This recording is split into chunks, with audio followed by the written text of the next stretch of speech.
kuwena Nkosi mangiqhutshwa yihlupheko singingathokoza ngiphindze ngithi nje ungisondeze Nkosi kuwe manje. Baba wethu usezulwini, uNkulunkulu lonemandla wonke, siyabonga Babe nasekuseni egameni likaJesu Kristu, umusa lomangalisayo, umusa wokusipha impilo. Babe nembala sibona uthando lwakho nanamuhla nasingena Nkosi kulolu suku lolusha nalokukhombako Nkosi kokuthi wena usemsebentini kuyo yonke indzawo ebusuku. Babe wethu loyingcwele siyabonga nanamhla Babe, siphe mandla ekuluhamba losuku siluhambe kanye nawe. Babe siyabonga ukuthi awusipha nanasinkwa sekuphila. Babe kuseni sibusise egameni likaJesu Kristu. Amen. Angiphindze ngibingelele kubazalwane egameni likaJesu Kristu. Bingelele kulabangcwele. Nanamhla sitawuqhubeka sicedzele lendzaba yethu la kulencwadzi yemaHebheru sehluko sika-10.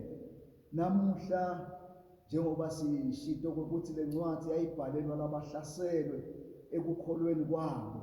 Namuhla sitawubuka indlela yokuthi sikwati kusima eNkosini, sikwati kuhamba nayo emalanga onke, ngekuthi sibuke tintfo lefanele sitende, ngoba sitawukhumbula ukuthi libandla lakuqala, libandla lelaqalwa abapostoli, lancengwa ukuthi liphendvuke etonweni talo, likwati kubuyela eNkosini lenguJesu Kristu. Kwakunganandzaba lokuthi bebasifakile esandla njengemaJuda ekumbulaleni Jesu, kodwa abapostoli babuyela babancenga njengoba bebathunyiwe. Nawubuka incwadzi yaMateyu ukhanza ukuthi bebaniketwe umsebenzi wekuthi abahambe baye eveni lonke bashumayele livangeli kulabaphendukako bababhabhatise, bese nababuya ekubhajatisweni bahlala nabo. Sitabake sile kule nkonzo yokuthi sihlanganyele, kwethiwa abahlale nabo bafundiswe konke inkosi leyale ngabo. Namhla ngingachithi isikhathi, ngifuna lokho ukuthi singene kule ndzaba yokuhlanganyela, ngoba ekuhlanganyeleni kunetinto letinhle letifihliwe khona.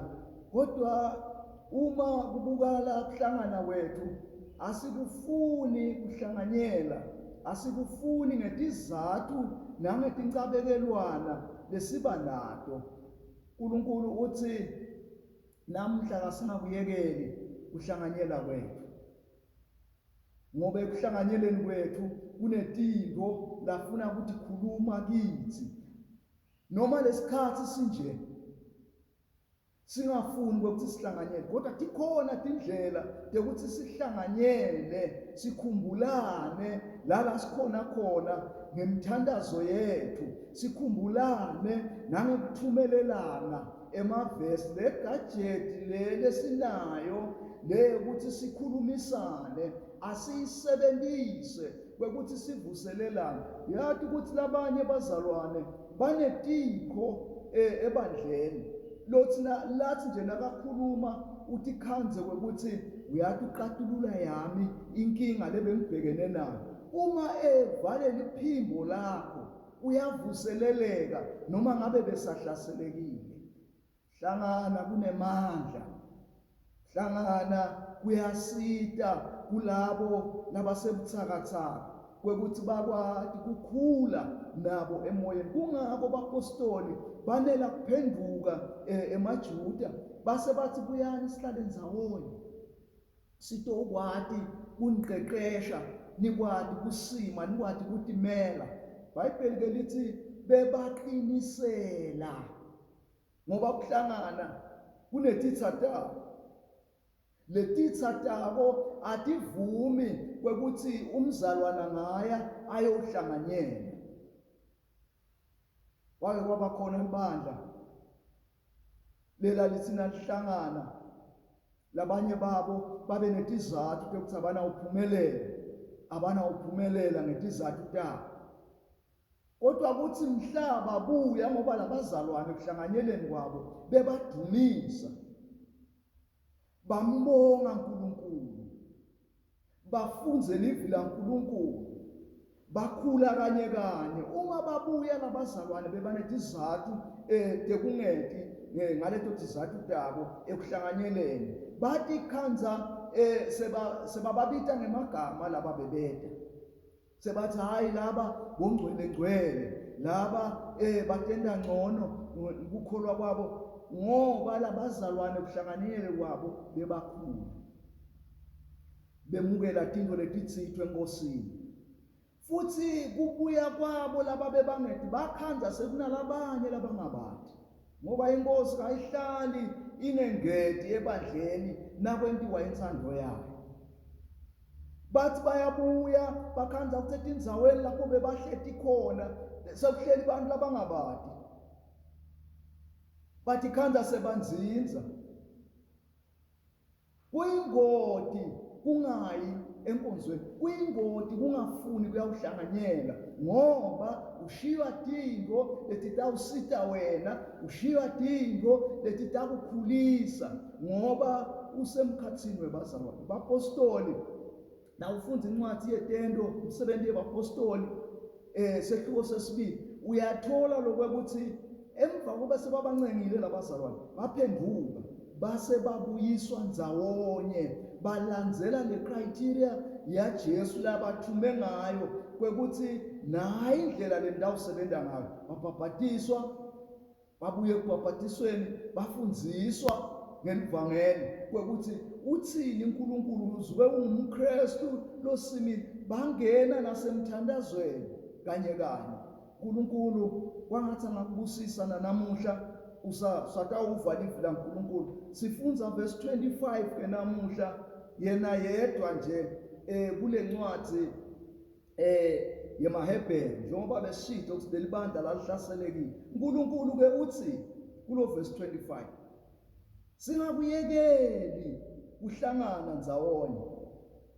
njengoba labanye sebanemkhuba wekungahlangani kodwa asikhuthatane kakhulu njengoba nani niyabona ukuthi lilanga selisonzele.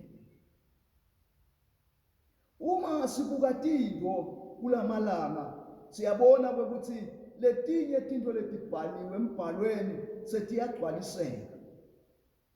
La babhali balencwadi bathi asingakuyekeli kuhlanganyela ndawonye ngoba bayathi ukuthi imvuselelo yekuphila kwemKristu ila ekuhlanganyeleni ngoba uma uhlanganyela uyababona nalaba baphenduke kuqala kunawe ubabone bakhula emoyeni benta tinto taNkulunkulu kungathi kakusibo benta tinto ngendlela uNkulunkulu lajabula ngayo bente tinto bakhombe kwekuthi akusesibo ngoba ungaphenduka ube umntwana kaNkulunkulu awungabe usatiphilela wena uyabese uphilela yena nawenda tinto ucabange yena kwekuthi ngabe uyajabula engaleni ngwenda.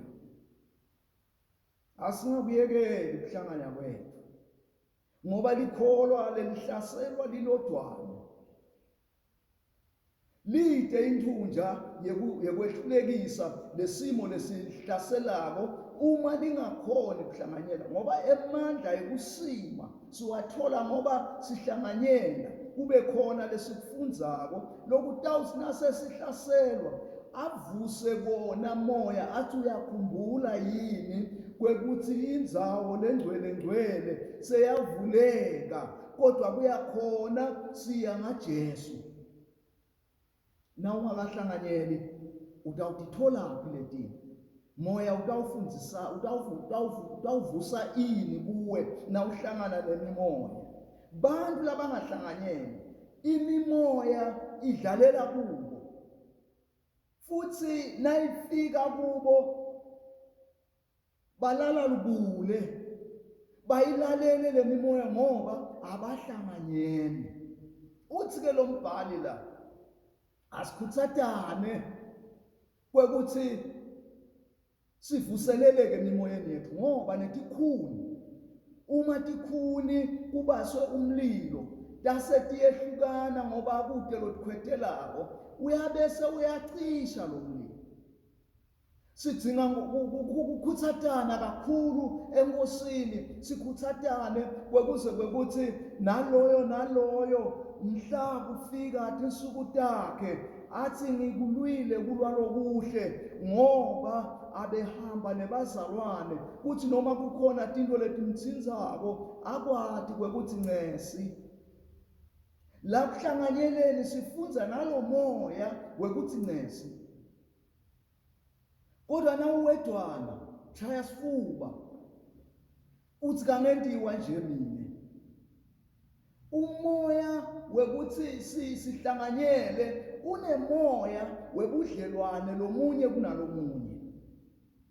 Kungako kuleli verse elingetulu athi te asisitane sinakekelane kutaka moya kuze kwekuthi sendlule sitowubona nesidzingo ngoba umuntu lo wala kuhlanganyela wala ema-benefits latholakala ebandleni, wala ema-benefits latholakala ekufundzeni, wala tonke tintfo letinhle letitholakala ebandleni.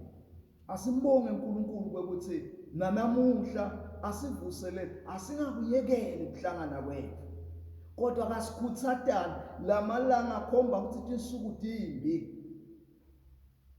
Laba labanetipho letinhle letipho labatiphiwe ngumoya bafanele kutinikela bathathe tincingo tabo bavusele bazalwane njengoba singakhona ukuhlanganyela kodwa bazalwane nabeva liphimbo lakho bayasitakala batibone kwekuthi hayi asikalahle solo sibakhona. Asimbonge uNkulunkulu bazalwane kwekuthi avule indzawo lengcwele kuze sikwati kungena ngaye, sikwati ukuthi sholo konke lesifuna kukusho, sikwati kufinyelela ekukhoneni bakhe. Asayivulile ajike abe ngumpriest omkhulu ngendlela athi yaphila ajike athi njengoba iphila umpriest omkhulu senguye akusadzingeki labanye bapriest. Asimbonge uNkulunkulu namuhla kwekuthi asiphe lamavu. Mzalwane vuseleleka nawuthola lamavu ungakuyekeli uhlanganyela lama radioweni nabo TV kuyakhulunywa hlanganyela tinike lithuba lekuthi uhlale phasi uhlanganyele naloyo loniketwe lelo thuba lekuthi ahambise umlayeto lomuhle waNkulunkulu. Hlanganyela ungayekeli kuhlanganyela ngoba kutakusida kwekuthi ukhone utibona kwekuthi hayi angikasuka endleleni.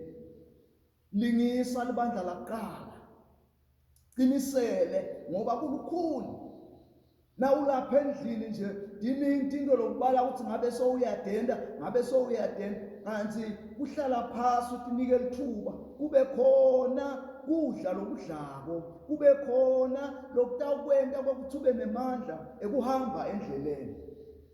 Hlanganyela mzalwane, hlanganyela sitana nalabanye bazalwane banakekele labanye bazalwane kuze utokwati kwekuthi empilweni yakho uthi noma ngabe ngiyaphila noma ngabe ngiyafa kulungile lokubili ngoba nangiphila ndawusibala usito kubazalwane kodwa nasengihambile ngabadudane nenkosi yami.